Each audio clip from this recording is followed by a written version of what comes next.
Hi DIYers, this is Michael from Alarm Grid, and today welcome to part 2 of our installing the Qolsys IQ Panel 2 system. So as you saw in part 1, we powered on the system, we connected it to the transformer and plugged it into an AC outlet and powered on the system. And now we have the system powered on, and we're at the wizard menu that appears when you start up the IQ Panel 2 or IQ Panel 2 Plus system for the first time.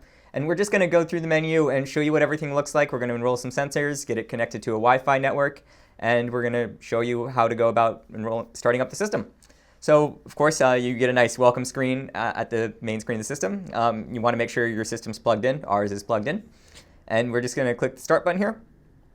And so the first thing you're going to do is you're going to connect to a Wi-Fi network. Now, our Wi-Fi network is called Alarm Grid. So we're going to go and click that. And now we have to put in our password here. And now it's connecting to the network. So we're just going to give it a moment here. Or actually, I'm sorry, I have to press the connect button on it first. And that will connect it to the network. And it's connected. Well, it's checking the internet connection first, so you just have to give it a minute, be patient. It will connect as long as you did everything correctly, and as you can see, ours did. We are connected successfully, so we're going to go to the next button here down in the bottom right corner. And now it's doing the dual path check. As you know, the IQ Panel 2 system, it has a built-in Wi-Fi card, and it has a built-in LTE, cellular LTE card. So that's for dual path, for connecting with alarm.com. And so it's just going to go ahead and check the battery and the power settings and everything there. So it's checking Z-Wave. As you know, it does home automation. So it's just going to go through everything. So we'll let it run its course. And as you can see, it is connecting to a cellular network, but ours is not set up for cellular yet. You'd have to talk to your alarm monitoring company and provide the IMEI number. We're just doing this for test purposes, so ours is not going to be connected to cellular. But when you're setting it up for alarm monitoring service, hopefully with Alarm Grid, then you would provide that number and they would activate the cellular card. So as you can see, our cellular test timed out. That's because we're not actually activating the system for monitoring services. This is just for testing. If you had it connected with your monitoring company, it would go through and connect the cellular. But we can go ahead and skip that now. You do see we have our IMEI number. So we're just going to go ahead and skip in the bottom right corner. And now it's downloading system settings from the cloud. It may not be able to get anything because it's not connected to cellular, but we're going to let this run its course. So as you can see, our system settings were unsuccessfully downloaded. Again, because we're not actually monitoring the system, we're just setting it up for testing purposes. So we're just going to go ahead and click skip at the bottom. Oh, wait, sorry. I went a little bit too fast there. So now we're on the ready to add sensor screen, and we are ready to add sensors actually because we have sensors in front of us right here today. We have a nice door and window contact sensor right here, and we have a motion sensor. So that's what we'll be adding to the system today. So first we're just going to click the green start button at the bottom, and it's searching for sensors. So we're going to fault our door and window contact, and it appears on the screen. So I'm going to go through and tell you a little bit about sensor programming here. There's a few things you need to know. It's not super complex or anything, but you do want to know what you're doing when you go ahead and set this up. So the sensor DL ID, that's going to be automatically generated when you faulted the sensor. You auto-enrolled the sensor, so you're not going to have to touch that.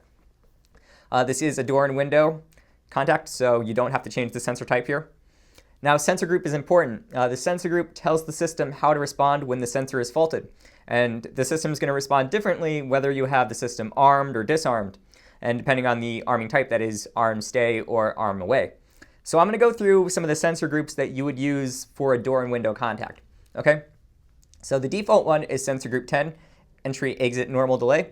Now, if you have your system armed away or armed stay, and you fault this sensor, then you're going to have to disarm the system within the usual entry delay time. If you fail to disarm the system within that countdown, then the system's going to go into alarm. So that gives you a chance to, maybe set your bags down, maybe get a little bit situated and disarm the system within a timely manner. But you're going to have to, still work pretty quickly. You can't dilly-daddle all day. You're going to have to do it fairly fast. So that way you don't cause an alarm. So just bear in mind, if you have this on entry-exit mode and you fault the sensor while it's armed away or armed stay, you're going to have to disarm within a countdown. So that's the first one. Now another one you might use is 12 entry-exit long delay. Now that's the same as an entry-exit normal delay, but this is going to give you a little bit of a longer entry delay countdown. So maybe you've entered from your back door, you have a door and window contact on your back door, and you know that when you enter from that part of your home or your business, it's going to take a little bit longer for you to get to your panel so you can provide a valid disarm code. So that's going to give you a little bit longer of a time period. So maybe, settle down the kids a little bit and, take a little bit more of your time. But again, as long as you disarm within the countdown period, then you're going to be fine and it's not going to go into alarm. Now the next one that you might use is 13, instant perimeter door and window. So if you fault this sensor while it's in arm stay or arm away, then it's going to go into immediate alarm. You're not going to have a chance to disarm at all. It's just going to go into immediate alarm. So that's something you might use with a window that you wouldn't use for entering or exiting your home. Just something that would only be opened if someone were trying to break in. So like I said, that's going to go into immediate alarm if this is faulted while the system's armed away or arm stay. And now 14, instant interior door. That's actually really similar to 13. The only difference is if this one is faulted after an entry-exit zone while it's in the countdown period, it's not going to go into alarm.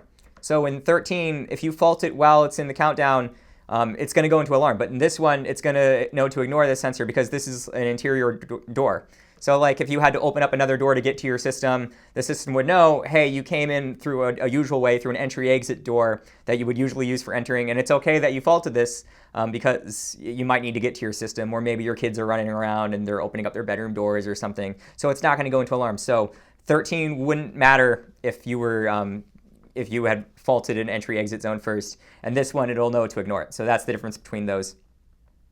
And then 16, away instant follower. So the way this is going to work, the sensor is only going to be armed if your system's in armed away. So if you fault this sensor while your system's in arm away, it's going to trigger an immediate alarm on your system. Now if your system's in arm stay mode, as in there's somebody inside the building, somebody's moving around, they might open the door, it's not going to trigger an alarm. So this would only be active if you had the system in arm away mode. Okay, in arm stay, it's going to be automatically bypassed. It won't be able to cause an alarm. But if you fault this sensor while it's in arm away mode, then it's going to trigger an immediate alarm. So then the last one I'm going to talk about, we have 25, local safety sensor.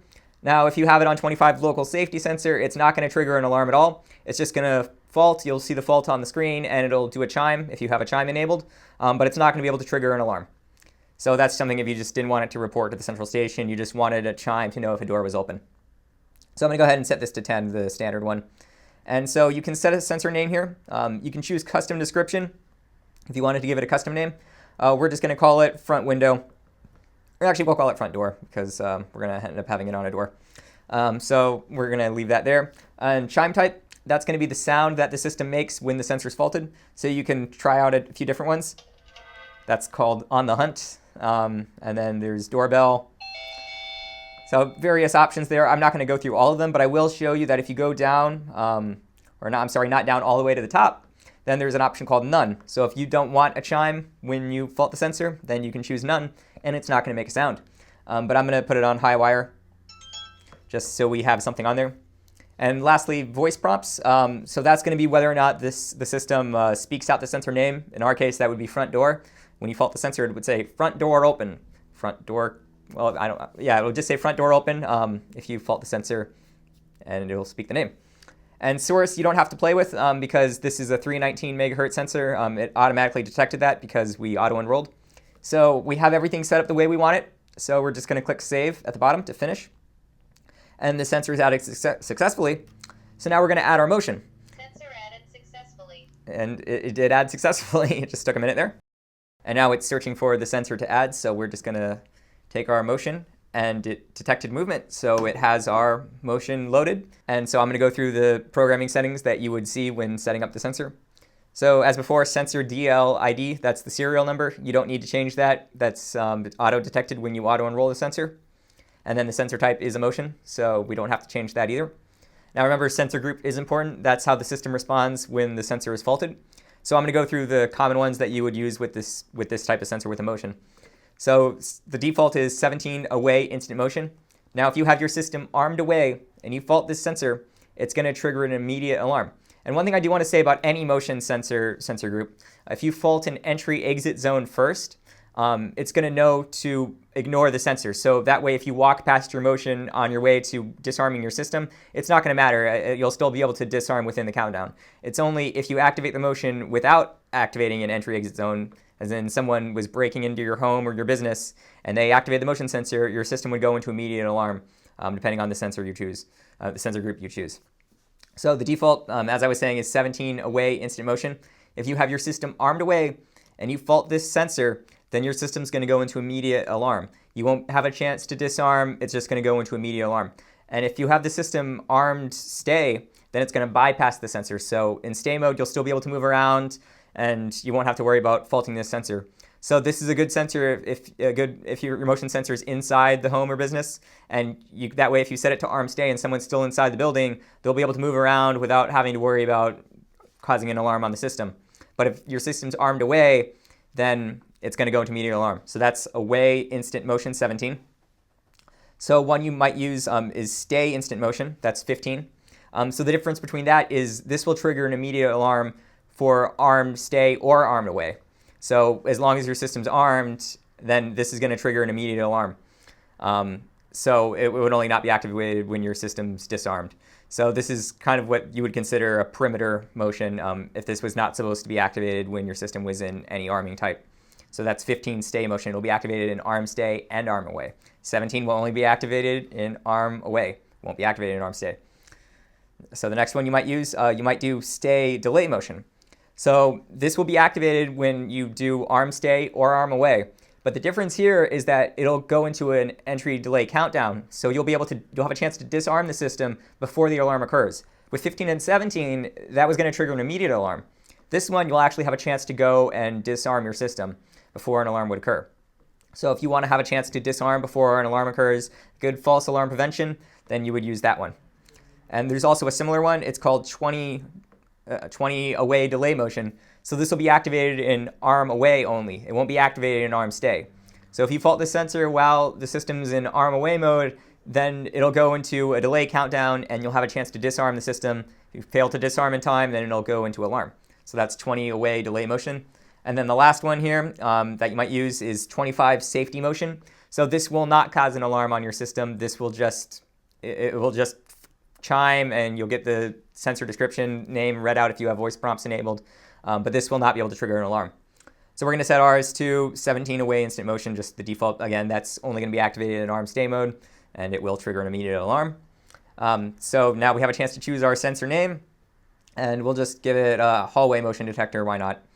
And chime type, we'll check out a few of the chimes. Yeah, high wire before and on the hunt.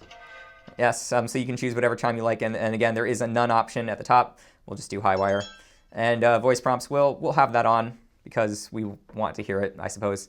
And as you can see, this time the source says S-line because this is actually an encrypted S-line sensor. When you use it with an IQ Panel 2 system or an IQ Panel 2 Plus with a 319.5 megahertz daughter card, then it's gonna use encryption, rolling code encryption. It's also backwards compatible with like an interlogic system or an original IQ panel that's not going to use the S-line, but if you do that, then it's just going to be a regular 319.5 megahertz sensor. It's not going to be encrypted with the S-line encryption. But since this is an IQ Panel 2 system, it's going to use the rolling code encryption. So we're good to go on our motion here. So we're going to just click save. Sensor added successfully. And our sensor has been added successfully. So we have successfully added our sensors to the IQ Panel 2 system. So we're ready to go on to the next step here. We can do a quick sensor test. Here. Front door strong. It did detect the front door when we opened it. Front door strong. It's a strong signal, so Strong. we're happy to hear that. Front door strong.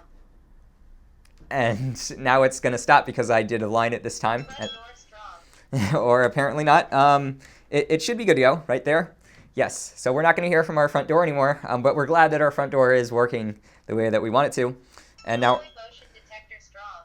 and it looks like Motion detector good. we're going from good to strong there, but apparently our motion is working and we're not going to touch that anymore. But as you can see, we did pass the sensor test, and we're actually Motion detector strong. and we're actually going to show you another part of testing the sensors in a future installment of this video series. But that won't be today. We'll do that another time. But we did pass our sensor signal test, and we are very glad that we did. So we're going to go to our next section here.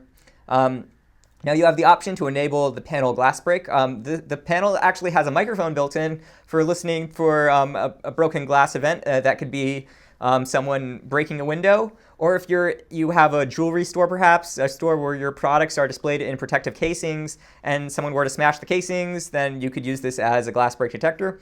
But we're not actually going to do that today. We're going to skip that step. So we're just going to go ahead and skip. And one thing I do want to say, if you were to use a glass break detector, the built-in glass break detector, you would want to test using a glass break simulator if possible. It works better than using an app. That would just make a similar glass shattering sound. But we're going to go ahead and skip that today. And now we have the option of enrolling Z-Wave devices, and unfortunately we do not have any Z-Wave devices in front of us right here. So we will have to show you that in a different installment of this video. So we're just going to skip that for now.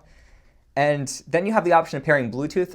As you may know, the Qolsys IQ Panel 2 system allows for automatic Bluetooth disarming, which is very convenient. If you're walking up to your home and you have your phone with Bluetooth enabled, the system can actually detect the Bluetooth and disarm the system for you. We're going to show you how to set that up in a later installment of this video series, so we're going to skip that today. And now you have the option of pairing an IQ remote. That's a secondary keypad for your IQ Panel 2 system, which it's good if you want to be able to arm and disarm from a second location in your home or business. And it's a great keypad. It has the exact same screen as the regular IQ Panel 2. And they actually introduced the ability to live stream alarm.com cameras from the IQ remote, which is very cool. It's an excellent keypad. It really is. But we're not going to set that up right now. We're just going to go ahead and skip that. And now I do want to show you how to add users, because that is something that you will do when using your system. This is how you're going to arm and disarm.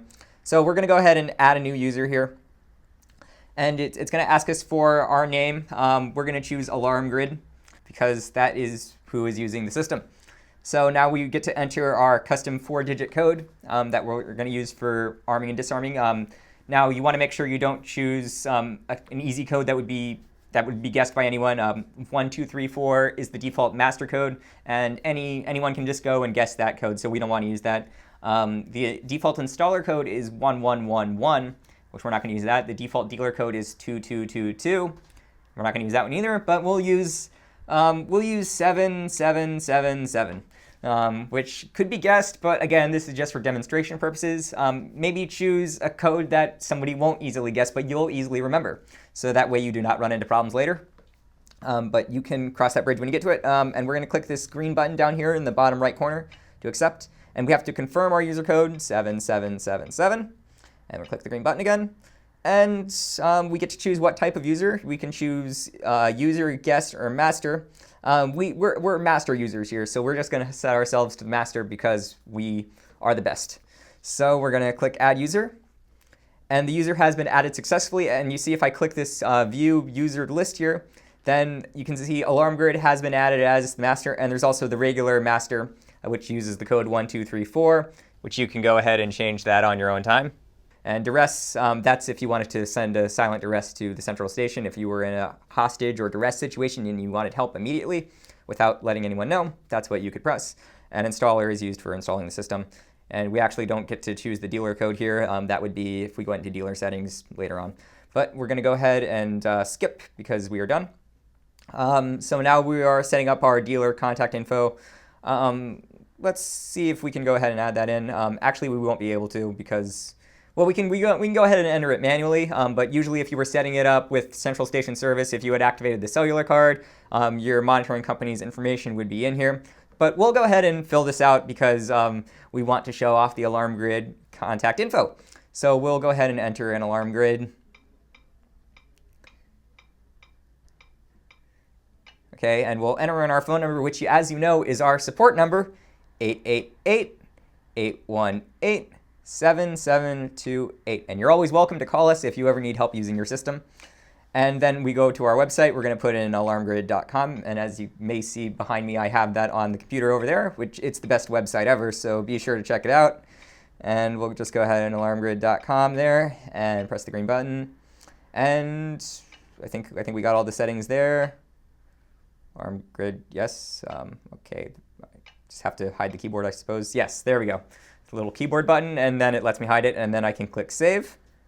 And our contact info has been added successfully. So we're going to go to Skip and check for updates.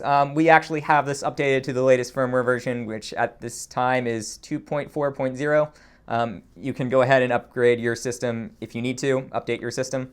but we're fine here, so we're just going to go ahead and skip that for now. And as you can see, our system is ready to use. We get our congratulations message, and we're ready to go. So we also want to show you if you have a Power G sensor, that they enroll a little bit differently than the other sensors used with the IQ Panel 2 Plus. These will only work on a Plus model with a Power G daughter card. They won't work on a standard IQ 2 Plus. You might have gotten these if you got an encrypted kit with Alarm Grid. So today we have the PG9914 motion sensor. It's a pretty good motion from DSC. You can mount it the same way pretty much as another motion, like a non-Power G motion. But they do enroll a little bit differently. Now, they each follow a unique process. I'm going to go over this one, and I'll briefly cover the other ones as well. But I'm going to show you how to put it in. So what you're going to do, you're going to go on the IQ2. You're getting to the main screen there. You're going to click on the small gray bar at the top, and you're going to choose Settings, and you're going to go to Advanced Settings. And then you can enter your dealer code or your installer code. We'll do the installer, 1111. And we'll go to Installation, and we'll go to Devices, and we'll go to Security Sensors. And then we'll go to Auto Learn Sensor in a moment, but first I'm going to show you how to open it up. So there's like a little tab on the back of the sensor. It's like marked right there. Now you don't need to like pry it off or anything. You actually just take a flathead screwdriver and push into there, just like that, and then it comes off. There, so now it's opened up, you can see. And so there's actually an enrollment button on this one. Now, some of these, what you would do is you would put it into auto enrollment mode and you would just insert a battery. This one, that's not quite enough. You have to put in the battery and you have to press this enrollment button down here. So what I'm going to do, I'm going to take the battery. This is a CR123A battery. This is also known as a camera battery. And actually, I misspoke. This is not the enrollment button. That's the tamper switch right there. The enrollment button is down there, hidden below. So what you'll do is you'll put it in, make sure you have it facing the right way. You just kind of insert it there, and you see it's powered on. Now I'm going to put this into auto learn mode, and now it's ready to accept the transmission from the sensor. So I have the CR123A battery here, and I'm just going to put it in. And then what I'm going to do, I'm going to press and hold the enrollment button down until a solid orange LED light appears.